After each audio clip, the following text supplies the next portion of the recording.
Hey everyone, welcome. This is Jason Clemens, Doctor of Chiropractic at the Rock Health and Wellness Center, and this is Life with Jason Clemens, DC. We are coming to you live right from the Rock Health and Wellness Center studios in Lubbock, Texas. We're on the radio at 98.7 Walk by Faith at 1420 AM, 987radio.com. We're all over social media on the Rock Health and Wellness Centers on Facebook, at Health from the Rock on YouTube, and Jason Clemens DC on X if you're looking for us. And we will be on the Walk by Faith Facebook page here just shortly, and sometimes we're on X as well. So hope you guys had a great day. It was a busy day at the Rock. Been solid busy since 7:30 this morning, and it's been great. It's been really good. So it's really cool because you know how in the last two nights we've been talking a bunch about this. I introduced on Monday this leg length inequality, and then last night we talked about the discrepancy. And one of the things that we talked about was anterior rotation of um, the anterior rotation of the short leg. Let me see what. Let me see where I'm going to find that right quick. Yeah, the pelvis rotates anteriorly on the short leg side and posteriorly on the long leg side. And so it was one of my first people this morning. I was adjusting, and she stood. Remember, I told you how you get that rotation sometimes where you're standing in front of the person, and then the feet are rotated, but the torso is straight. Well, that happened this morning, and she was actually complaining about her hip and her SI joint, and so she was standing there, and I looked at her feet, and then I looked at her torso, and her torso wasn't lined up with her feet. Her feet were rotated, which means her hips were rotated, which means one hip was closer to me than the other one, which means the other one was further away from me. It was posterior. The one that was closest to me was anterior. And then I checked her leg lengths, and that's exactly what it was. That short leg was anterior, and that's the part that she was complaining about the pain. So I thought, man, that's pretty cool. I was like, I almost wanted to send a text to my friends and ask them if they'd heard of this. Because I was like, if you have, how come you haven't told me beforehand, right? I was like, I've been looking at this for years, and then we study, we find the article.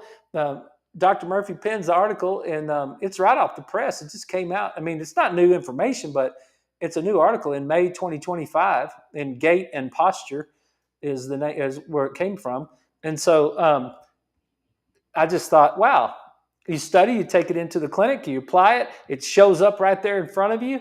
You know exactly what you're doing with it. And you know, I would have checked it before, but I wouldn't have thought about it the same way.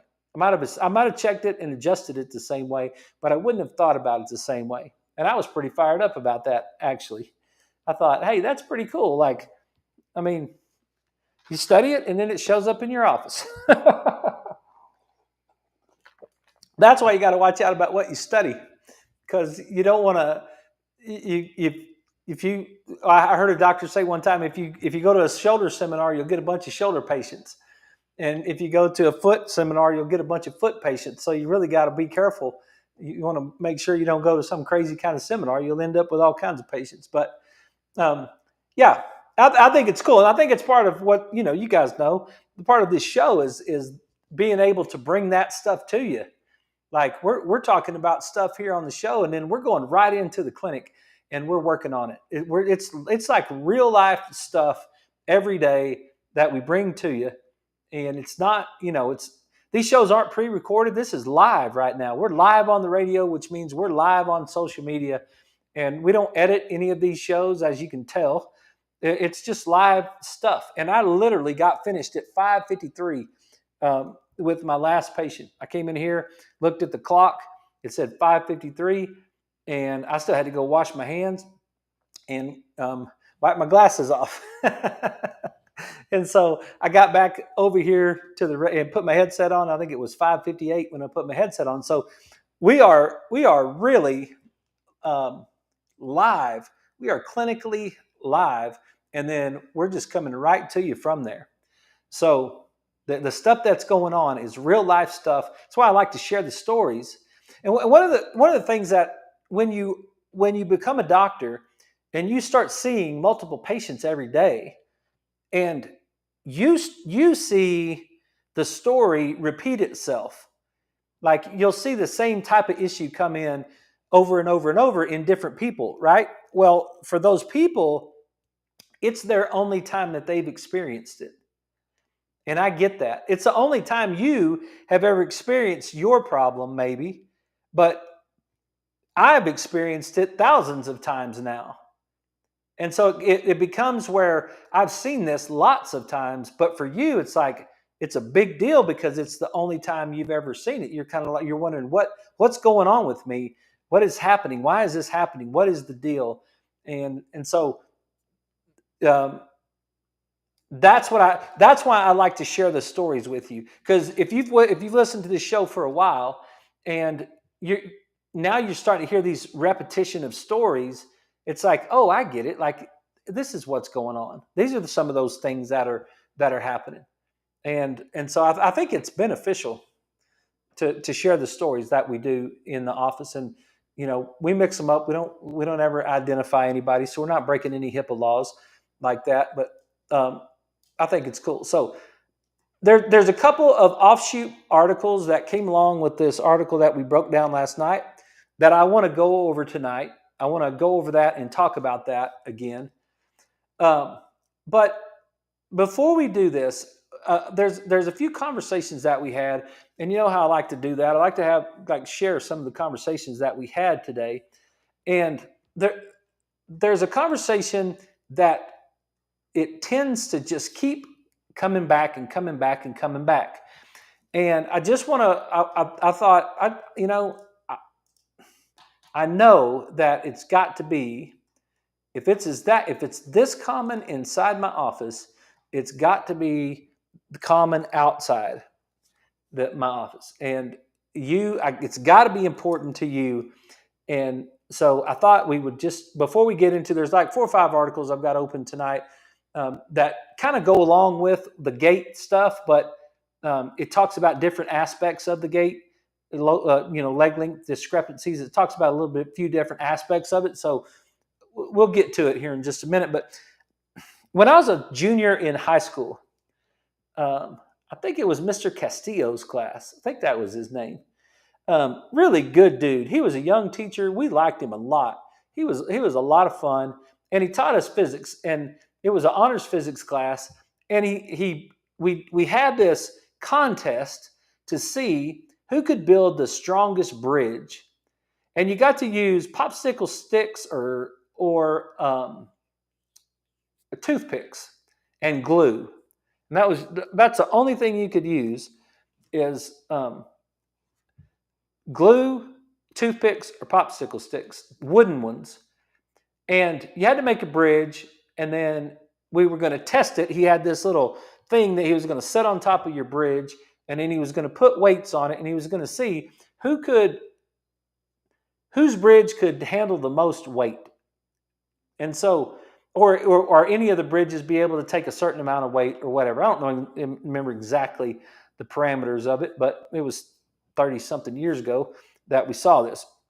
So I went home and I just built a bridge because I didn't have any clue. Like it was just like, all right, fine. I'll just build this real thick. I'll put stacks. I'll stack them up in 5 or 6 wide on the toothpicks, and I'll just stack them up 5 or 6 tall, make these little logs out of these toothpicks, and I'll kind of overlap them a little bit so that they'll stick together and they'll make a bridge. It had to be a certain distance, maybe as a foot long or something. And I was working on this, I did my little bridge as a not super intelligent 17-year-old kid would do that didn't really understand physics at the time. And I made my bridge look like an H. So I had this really thick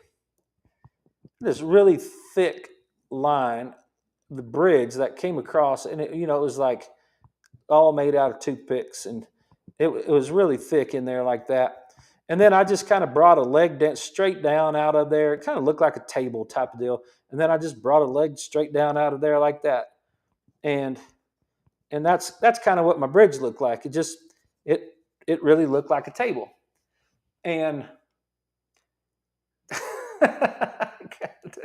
it crushed in no time. Like it just crushed.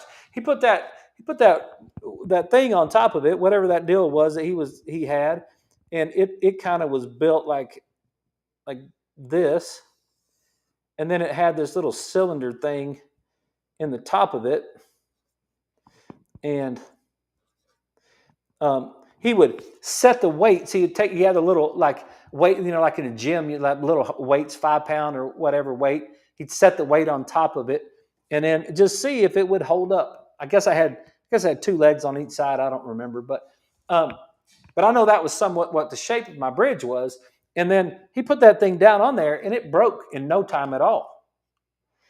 And then the guy that won, of course, he's like a super intelligent guy, kind of a nerd guy. He is a nerd guy because I'm pretty sure he introduced himself to me at our 30-year high school reunion, and I've known him since 7th grade. I was like, what? But I'm pretty sure he was the one that he didn't build his bridge like that. He built his bridge with some sort of arc. Like it was some sort of deal that was like that, and then another arc like that. He had all of his toothpicks that came around in some sort of curved fashion. And then it came around like that. So that's what his bridge looked like. It was like it had curves in it. And he won. They loaded that thing up with a bunch of weight. I don't know how much weight was on it, but they loaded that thing up with a bunch of weight, and it didn't break at all. And I didn't really learn it then, but I learned it's one of those cool stories because it's something that happened to you, and then later on down the road you learned the message of it. Right? How many times you had that happen to you? That's kind of a cool experience. I've had that a couple times, but another time was working for my uncle at the ranch with the cowboys and learning about closing a gate. I may come back to that, or maybe I'll say that for another day. But when I learned about vectors, when I got to chiropractic school and I learned about vectors, I remembered my junior year bridge contest, and I remembered the winner of the bridge contest, and I was like, aha, that's what that was all about. He won the bridge contest because he created vectors that when you push down on this weight like this, what happens is the force goes out at an angle. Depending on where you are on the line, you get this distribution of force that goes down differently on the angles. And so you get this fan type of thing going on each one of these, depending on where it is on the line. And those aren't drawn properly, but that's the point is it distributes the weight equally along the curve. And that's why all the bridges are made that way. You look at the Golden Gate Bridge in San Francisco. Let's just see if we can pull it up right quick. Let's just if it's still standing. I haven't checked the news today, so I don't know for sure if it's still standing, but we can look it up, and we'll look at it and we'll just look and see what it looks like. And if you looked at images of it, and what do you see right there? Like, dadgummit, sorry.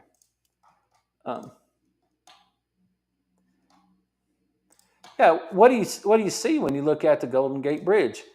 Well, what you see is arcs, right? You see these big old giant cables. Now, look right over here on the side of it, and you can see it right on the side. There's arcs in the bridge, and these big giant cables that are running in these big giant arcs, because it's distributing weight equally. And you can drive all kinds of trucks and cars across that bridge. And even though it has that same H-type structure that I built with my toothpicks, it's not the same because it has this supporting arc system. And we can just do, all we got to do is just Google bridges and then just look at images of bridges. And what do we get? I mean, if we just went through all the bridges and we looked at that one after the other, look at all these arcs and all these bridges, like how they're made. They all have they have curves in them, right? There's one. The arcs are down here at the bottom, and there's arc down at the bottom of it right there. But look at that arc of that bridge, and that bridge, and that bridge. Just all you got to do is just like Google it and look at all the curves that you see in the bridges. Why? Because the bridges distribute the weight equally, right? You get my point? Like they're all over the world. They're all over the world built that way. They got this distribution that's built in some sort of curved fashion. And think about the power that a tornado has spinning in a circle. We dealt with that last Thursday here in Lubbock, right? We dealt with wind in a straight line versus wind in a circle. There's so much power in the circle. And you may be wondering, why am I talking about this, right? Well, I think if you can understand it from the curve standpoint, and you can understand it, if you can understand that a straight line with pressure on it is different than a curved line with pressure on it. And I know we've gone over this lots of times on the show, but I went over it 3 or 4 times today in the office with people that I went over it before with. Like, I don't know how many times today I said, people came in, they said they had neck pain or they had some sort of headache. And I said, have you done your tractioning? And they're like, no. And I'm like, do your tractioning. And they want to do all the other things. People want to do, they want you to solve their problem in every other way except for the way that solves their problem. Because they don't want to stop and lay down and do their tractioning. But as soon as they stop and lay down and do their tractioning, then their symptoms go away. And so when we're talking about the bridge, and if you guys just joined us, you can back it up a little bit and I'll explain that picture was the bridge contest that I had in 11th grade that I failed miserably, but I learned a massive lesson for the rest of my life. I might have lost the battle because Jimmy had knowledge of curves and he whooped me that day. But the fact that I made a bad bridge and got crushed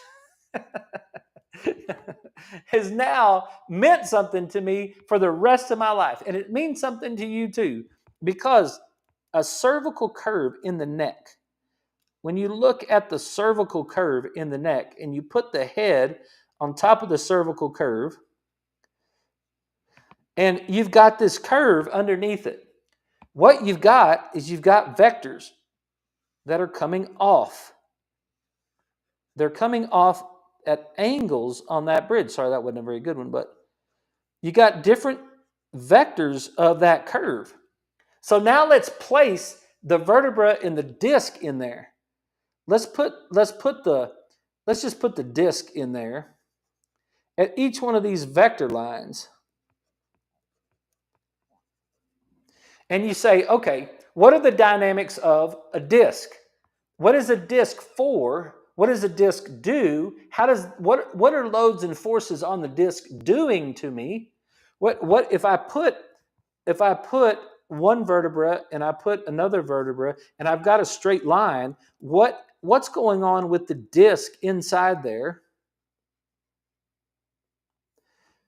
that is how is that all working? Like what's the physics or biophysics as we would call it? And that's the technique that taught me a bunch of this stuff is what's called chiropractic biophysics, CBP. And so it's like, what are the physics of the joint? What is happening with the loads and forces? Remember last night we were talking about how when you have a leg length discrepancy, you put loads and forces on the hamstring origin, and you put loads and forces on the hip, the labrum in the hip in different ways. You put it on the knee, you put it on the meniscus of the knee. There's all kinds of compensatory things that your brain has to do because you're trying to manage this structure, but there's forces being put on that structure because the structure is abnormal. Well, there's forces in a disc. There's forces in vertebra. And when you press straight down on the disc and it locks itself into place, you lose the imbibition, you lose the health of the disc because the disc needs to be pumped. Remember what we talked about how this blood supply is not going into the middle of that disc like that.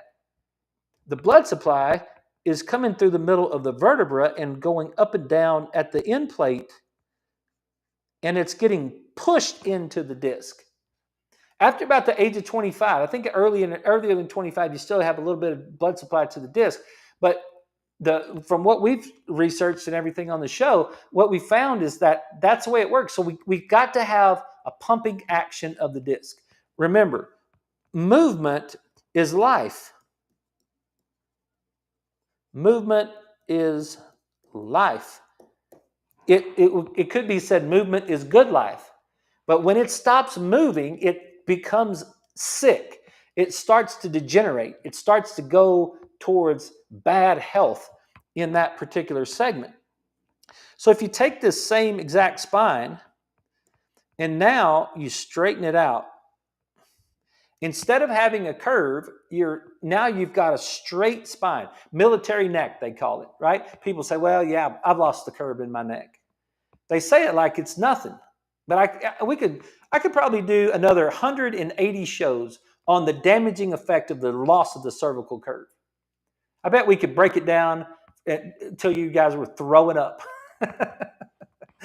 And you may already be throwing up. I don't know. But when we lose the cervical curve, now what happens to the disc and the vectors, that's what the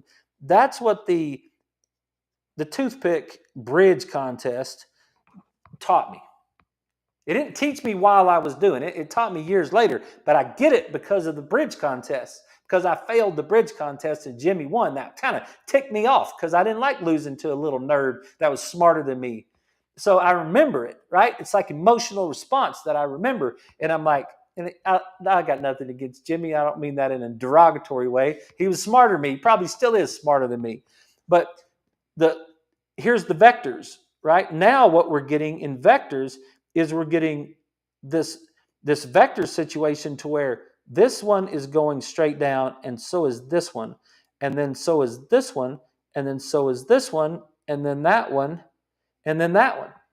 And what you will see on X-ray is you will see this disc is okay. And usually this disc is okay. But then when we start getting down here to this disc, now it starts to get, maybe not. And then as we move down to the next one, now we've got degeneration. And then we've got degeneration. And it depends on whether or not this curve ended up curving down there into the thoracic spine. And then you start to change the distribution of weight on that segment. And when and so now you've changed the distribution of weight, but what you're getting is this compression. And it's like, why is that? It feels like my head is just smashing down on my neck. And if it goes down and it creates that degeneration, then the nerves that are exiting that area, you get those nerves connected right there, and then that's what's called your brachial plexus, and those are the nerves that are running out of your neck, down your arm to your hand. They also will refer pain to right behind your shoulder blade. And you'll get referred pain into your shoulder blade.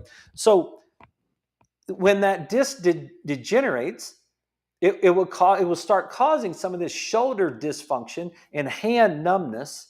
People like, not my hand's going to sleep, like it's coming down my arm. Something's wrong with my hand. Nope, nothing's wrong with your hand. It's the disc in the neck that is most likely involved in that. And that whole component, that complex of vertebra, disc, nerve, fascia, ligament, tendon, all of it together. It's not functioning properly because it's not moving properly. Okay? Now, what we do in the beginning of care is we do long axis tractioning, where we may have to pull in the upward direction. It's also known as decompression. And let's separate those. There's compression and then there's decompression. We compressed it, we smashed it together. We created a positive pressure inside the middle of the disc, which pushed the nucleus of the disc out. Now we go to some guy that's got a decompression table, or we want to do inversion. So we do we flip upside down so that we can stretch it out. There's lots of different ways you can do decompression, but that's what it's doing. It's tractioning that joint in a long axis, meaning it's going the long way across it's going with the axis of the vertebra. And that's called long axis tractioning. When we get back from the break, I'll talk about circular tractioning, and then we'll move on to the other articles. If there's anything I can do to help you, send me a text, 806-794-0400. We'll be right back. This is Life with Jason Clemens, DC.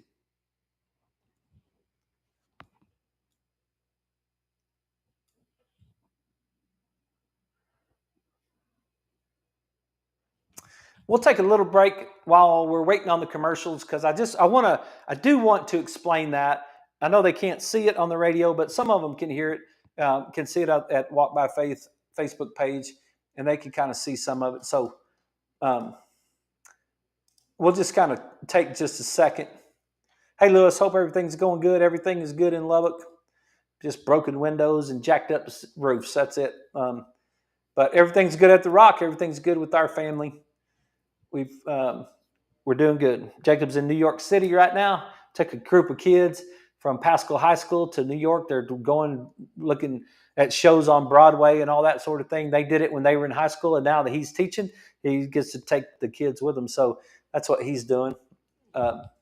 So that's good. He said he did good yesterday, and I hadn't talked to him today, but everything's good around here. Chiropractic wellness is a good deal. Somebody told me that I told somebody this morning that we got started early, and I said, yeah, I'll be done at 7:05. And they said, man, that links for a long day. And I was like, not in the chiropractic wellness world. This makes for an awesome day, right? We don't need I got tea right here. Green decaffeinated tea with no stevia. So it's kind of like water. That's what it kind of tastes like. It's like maybe just a hint of tea and mostly water. So, yeah, good stuff. We got a couple of those articles we're going to get into that are referencing kind of what we're talking about tonight. One of them is about pain. Let me see if I can find it. Conservative correction of leg length discrepancies for the relief of chronic low back pain. That's one of them. The other one is a study of lower extremity leg length inequality. That was one of them. And then I got one for fun, just because I know we can't go too many days without talking it. Though this is non-operative management of herniated cervical intervertebral disc with radiculopathy. That goes right along with what we're talking about. So we'll get into that right after we finish this conversation. But that comes from Spine Magazine. If you have a bulging disc in your neck, do you have to go get surgery on it? And the answer is no, you don't. So I'll show you that here in just a second. Hang on. Okay, everybody, we're back. This is Life with Jason Clemens, DC. We're breaking down cervical curve and vectors and all that sort of thing this first half of the show. I do it because I want you to really understand it, because it's so important. There's so many things that go on with the loss of the cervical curve. There's so many things that happen when you get that degeneration in your neck. And then what you try to do is you try to fix it. And so it's like you start with decompression. And sometimes you need to start with decompression. Sometimes you need to start with decompression because the disc is bulging in the back. It's bulging in the back at these levels that have the DJD, degenerative disc disease. And so if you put a person that has this type of disc bulge in their neck into extension, if they lean their head back, it presses the vertebra in between, that's in between those bones right there, will press. If it leans back, it will press on that disc and it'll hit the nerve, and then here we go, right? So sometimes you can't go into extension at first. So what we do is we do long axis tractioning. Long axis tractioning or decompression, where we're pulling along the axis. We're pulling up and we're creating that decompression. We could do the same thing in the lumbar disc. It's the same dynamics in the lumbar where sometimes you got to increase the you got to do decompression. Okay. There's a therapeutic benefit to doing decompression. There's no question about it. It is very necessary, actually. It's very necessary in certain circumstances to create a negative pressure now inside the disc so that we can suck the disc back to the middle. It's like being in a tornado, right? It's like I've had several people talk about what happened this week in Lubbock in the downdraft and the pressure that was on them by the storm and how the storm was spinning and all that sort of thing and how it creates a pressure, a sucking type of pressure, or because it's negative and positive and all that sort of thing. Same thing. I'm not saying you got a tornado in your neck. You might feel like it, but that's the same thing that's going on with that disc. That disc, if you can decompress it, if you can pull up on it, because it's sewn in, the disc is actually like it grows into the vertebra right there. It's like it's hot glued in there. So it's the end plate of the vertebra and the end plate of the other vertebra. The end plate just means the bottom, this section right here is what I'm talking about, is the end plate. That thick part, it's not supposed to be that thick, but that end plate right there is attached to that disc, and it's in a circle. So if you pull up on the two vertebrae and it's attached, it creates a negative pressure on the inside, which sucks the nucleus of the disc back to the middle. That's decompression. Now, what I know about decompression is it's not corrective. It doesn't change the cervical curve. You can do decompression therapy, but you can't. If that's all you do, then you never created the curve in your neck. You never got the curve to be back like it's supposed to be. So what's going to happen? It's just going to return. You're going to have the same problems over and over again because you've got that. It's the structure that's straight. And so you may decompress it. You may pull the disc back to the middle. It may help you out for a while. But then if that curve is the same over time, it's going to start to compress again. And then you're going to go through the same problem. So long axis tractioning is therapeutic and it's needed, but it's not the corrective way of solving the problem.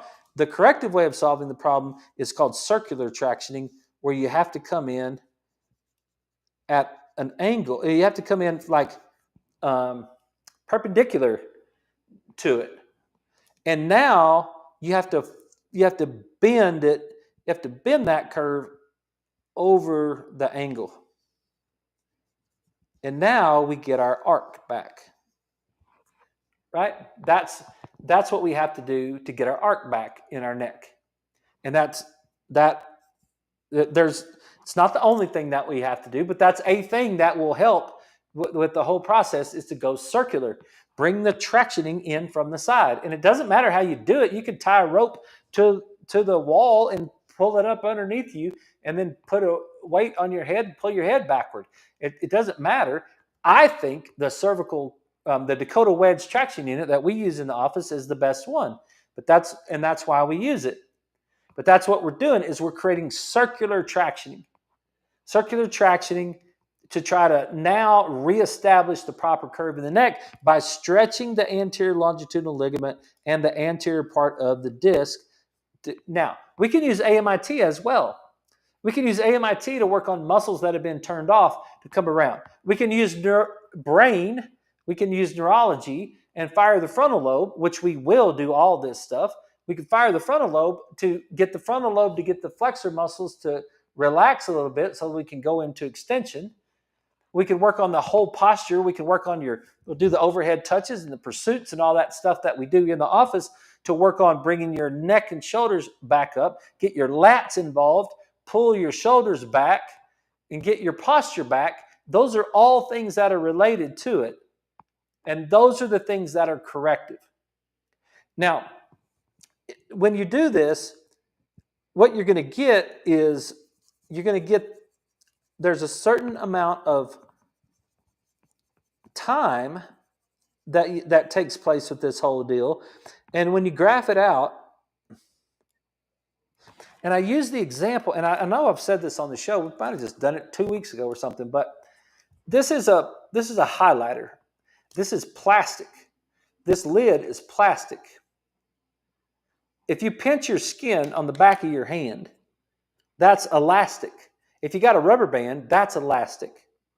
So you pinch the skin, you pull it up, and what does it do? It goes back. If you've lost that elasticity in your skin, if you're old, it doesn't go back very fast. But if you still got elasticity in your skin, then it just goes right back to where it came from. That's elasticity. That is one of the properties of the tissue is elasticity. That's why you adjust someone, they feel pretty good over 24 hours, but 24, 48 hours, they want to return back to the position they were in. And you have to adjust them again, and they want to return back, and you have to adjust them again. That's why frequency comes into play. So it's the elastic properties. Now, the plasticity is if I want to make this circle of this cap, I took the cap off of the highlighter, and now I've got the cap in my hand, and it's a circle. But I want to make it into an oval. Well, it's really hard plastic, so it's hard to do. Now, I can put this on the ground and step on it, but then I will put a critical force into it. And when you put a critical force into plastic, it deforms permanently. You break it. You smash it. It breaks. And so now it's never going to return to its normal. You can't ever make it into a circle again once you've broken the plastic. Well, your spine has elastic, plastic, and viscosity properties. It's got properties of all three of those things. So it's got properties of plasticity, plastic. It's plastic properties, meaning it needs to be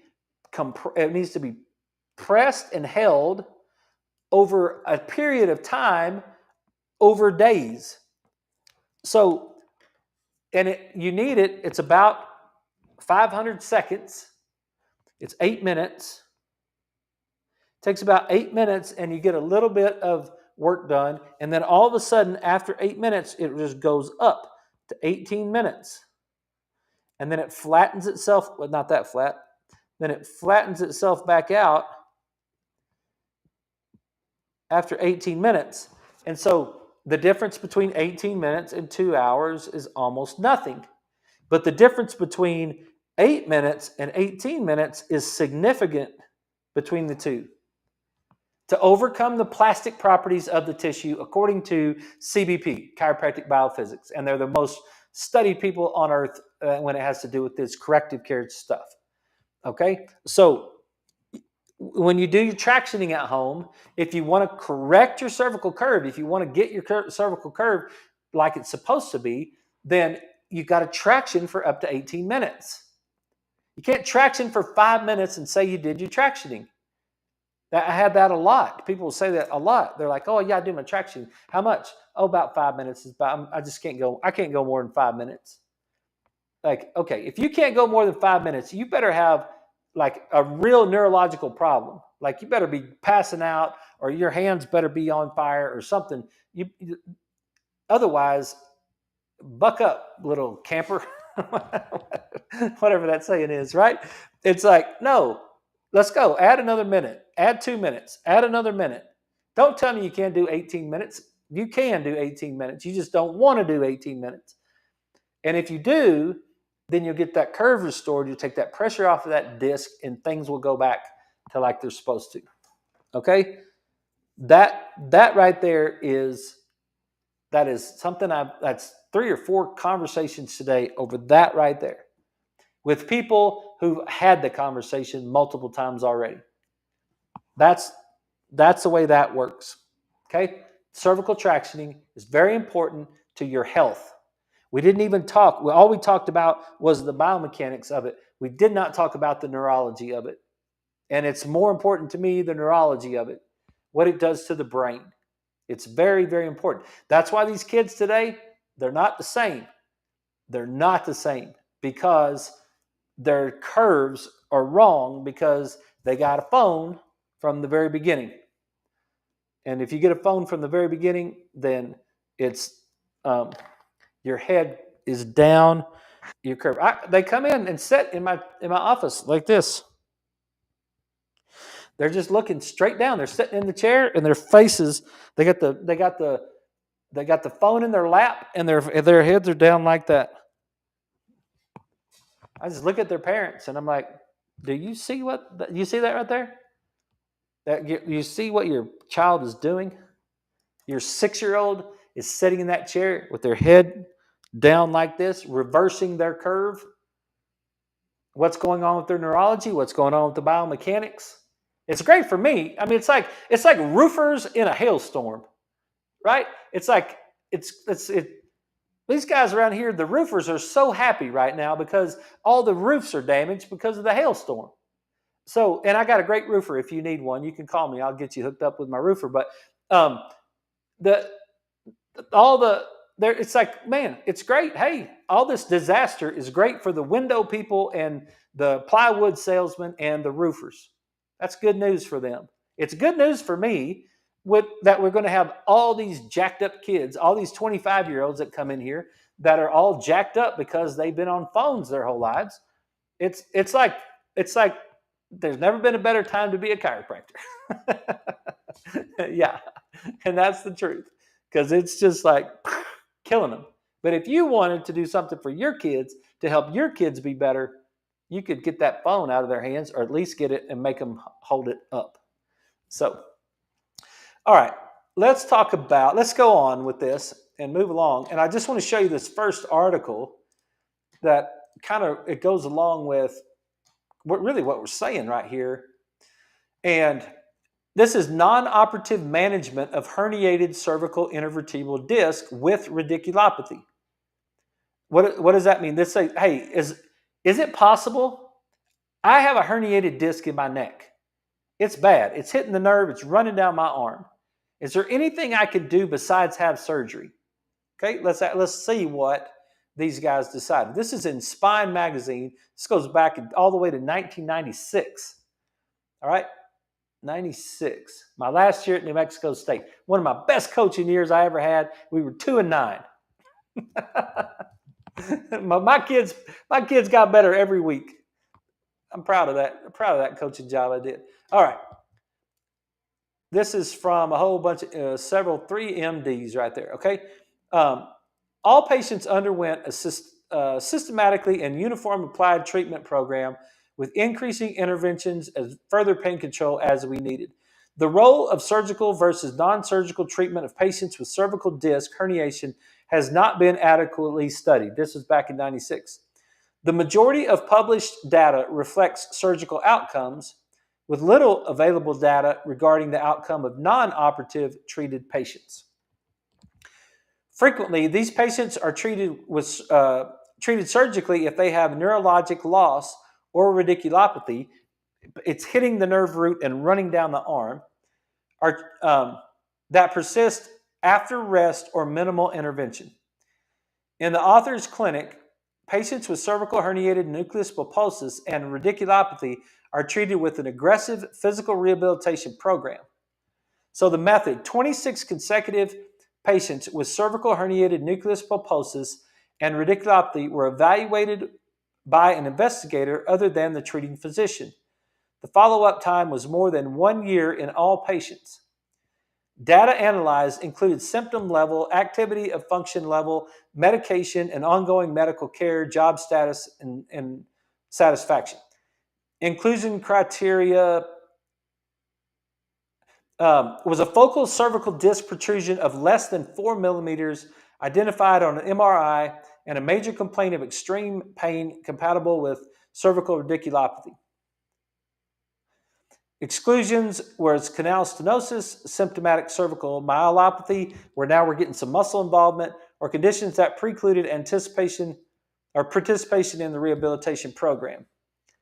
The management consisted of tractioning, specific physical therapy exercise, oral anti-inflammatory medication, and patient education.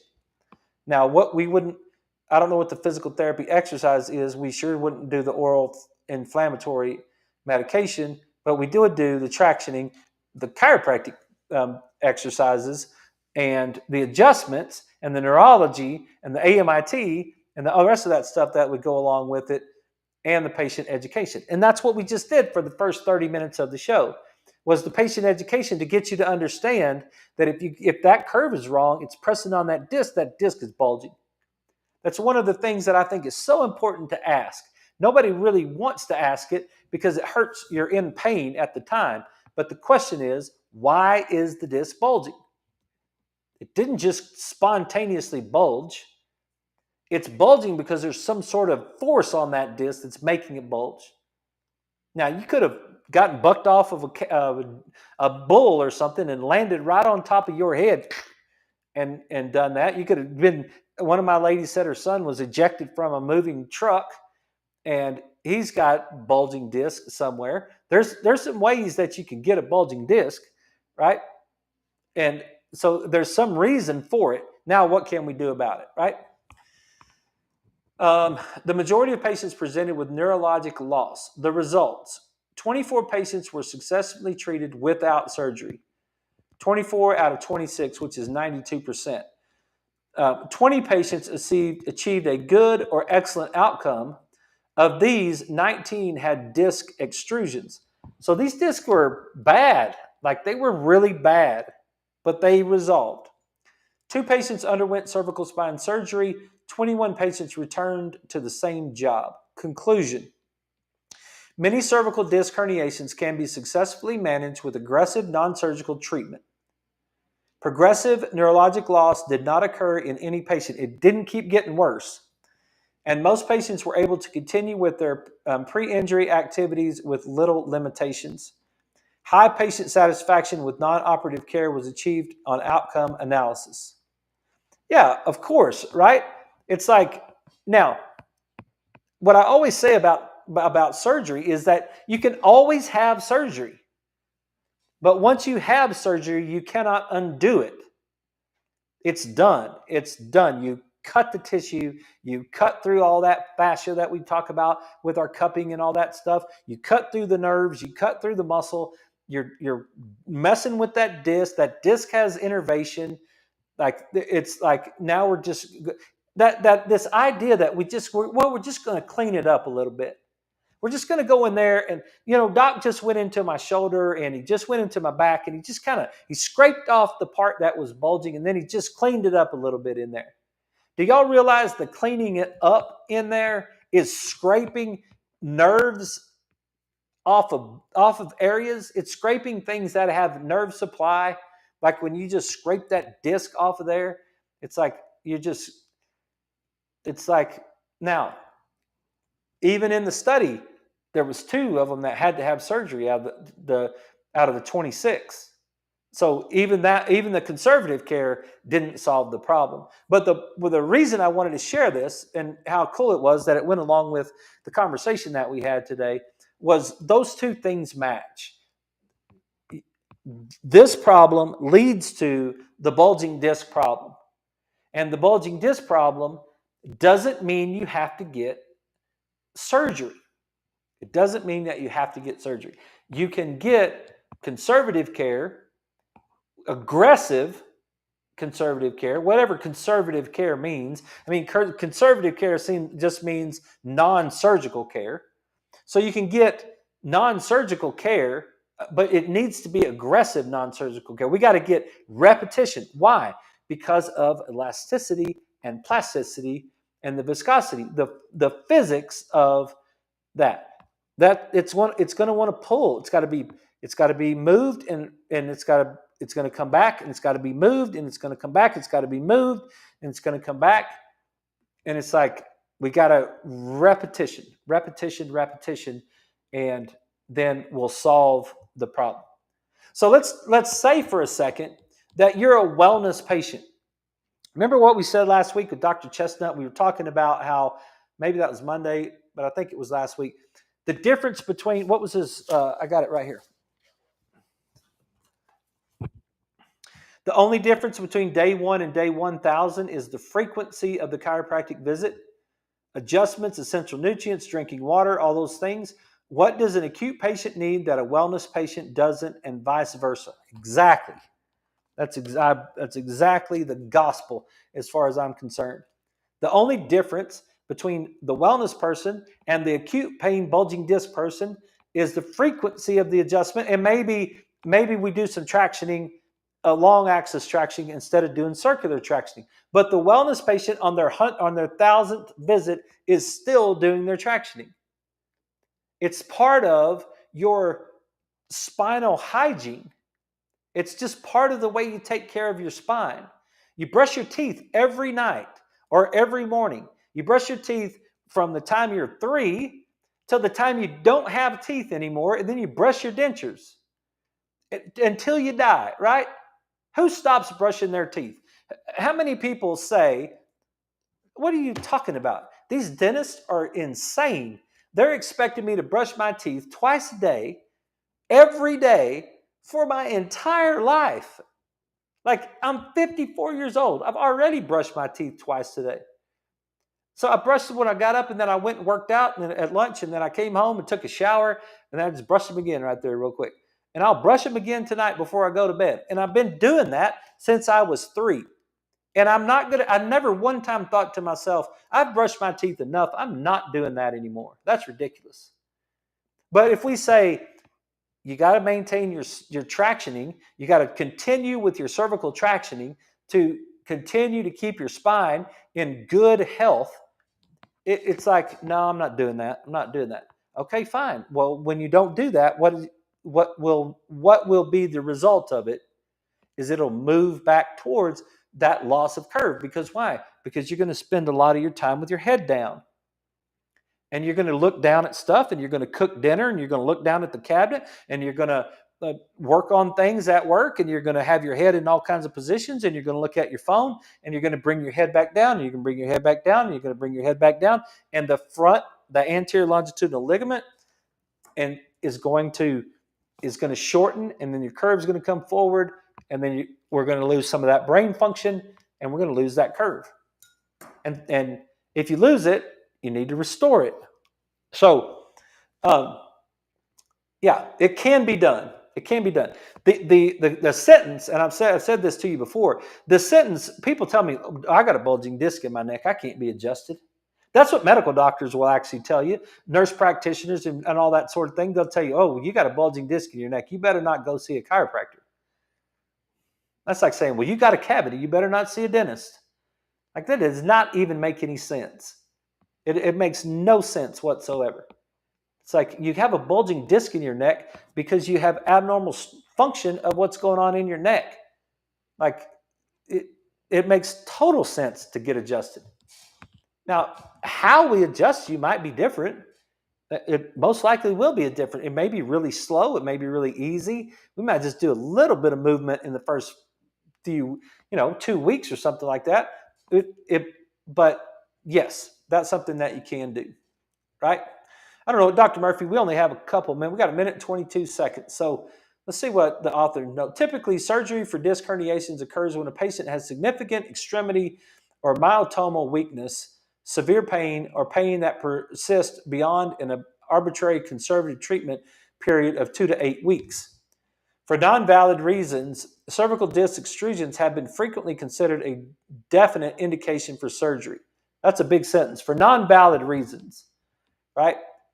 If you're losing muscle, like if you're actually losing your tricep or your forearm is wasting away because you're cutting off the nerve supply to it, then it's very serious, right? It needs to be addressed very quickly. We need resolution of that. But there are certain circumstances that you need to have surgery, and there are certain circumstances that you can get your resolution without having the surgery. So I hope that was helpful. What type of mattress should be chosen to avoid back pain and improve sleeping quality? The mattress issue is really a challenging issue. I tell you what, we're running out of time on the radio. I'll stick around and answer this in just 1 second. You guys on the radio, you can go to the Walk by Faith Facebook page and catch this at the end, and you'll catch the answer. Otherwise, you guys have a great evening, and I will talk to you tomorrow.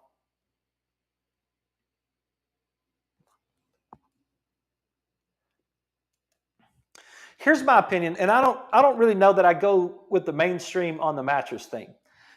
Here's my opinion on the mattress.